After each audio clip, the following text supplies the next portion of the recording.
I'm Ted Berg for SNY.TV, and today on Know Your Enemy, presented by Pepsi Max, we're scouting the Reds as Cincinnati comes to Citi Field for a short two-game set. Calling in to chat with us is Reds beat reporter John Fay from the Cincinnati Enquirer. John, how are you? I'm good.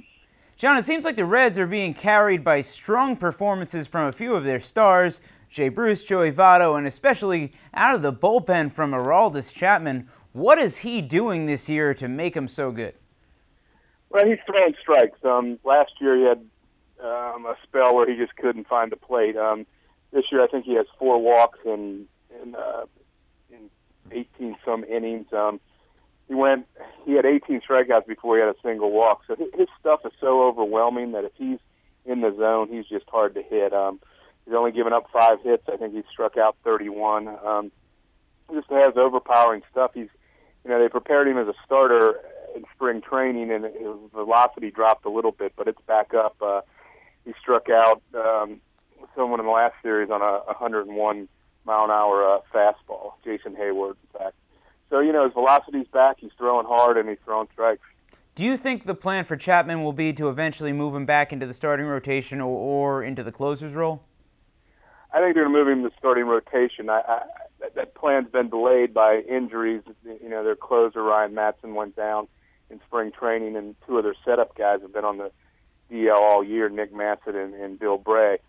And despite that, the bullpen has the best earned run average in the National League. And a lot of that's Chapman, because he's a guy that can go 2 innings, and he hasn't been hit. He hasn't given up a run all year. So I think they'd like to do it at some point. I think part of it is they need to get Massett and Bray healthy, and another part of it is Chapman's going to be limited as far as innings, so they don't want to put him in too early. But I would think sometime after the All-Star break, they'll start to transition him into starting, or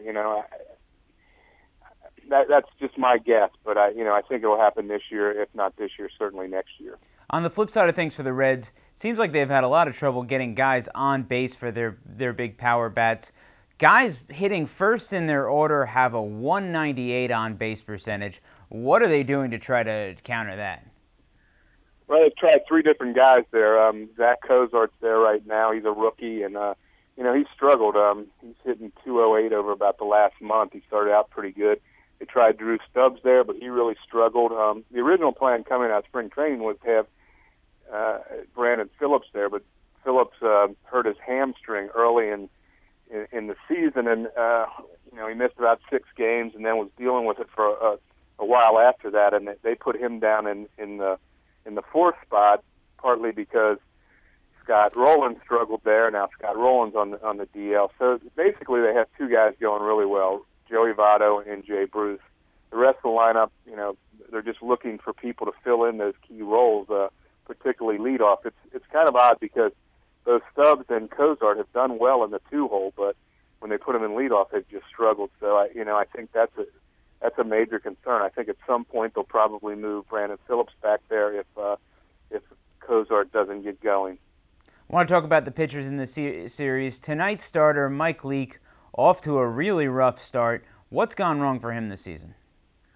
Well, he's a guy, the comparison is to Greg Maddux.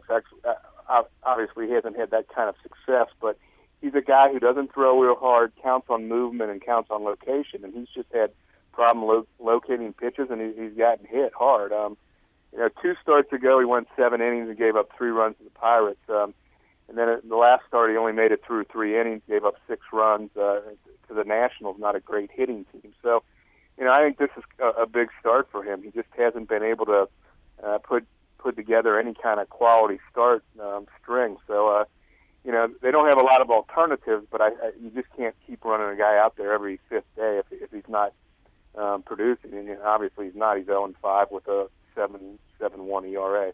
And tomorrow's starter, Matt Latos, was the big offseason acquisition. He hasn't been off to a great start either. It seems like he's had a little bit of trouble with the home run ball. Do you think any of this is the effect of switching to a hitter's park from a pitcher's park? I think that plays into it just a little bit. But he's always been a slow starter. His April ERA is above 6, and he's not above 4 in any other month. So I think he's 1-8 in his career in April. And he's been pretty good in his last couple starts. He went 5 innings. I think gave up 1 run in his last start. One of his problems is he's getting his pitch count too high. He was 2 starts ago. He was dominating through. He struck out 11, a career high against the Pirates. But last time out, he held the Nationals down, but could only make it through the 5th inning because of pitch count. I think they're looking for some more pitch efficiency from him. But when the guy's on, he can be overpowering. He throws up to 95, 96 miles an hour and has a real good breaking ball to go with it. So, he's kind of come around. I think Leake is much more of a concern than Latos at this point. John, thanks so much. All right, thank you. Remember, for all the latest Mets coverage, be sure to check in at MetsBlog.com, TedQuarters.net, and SNY.TV.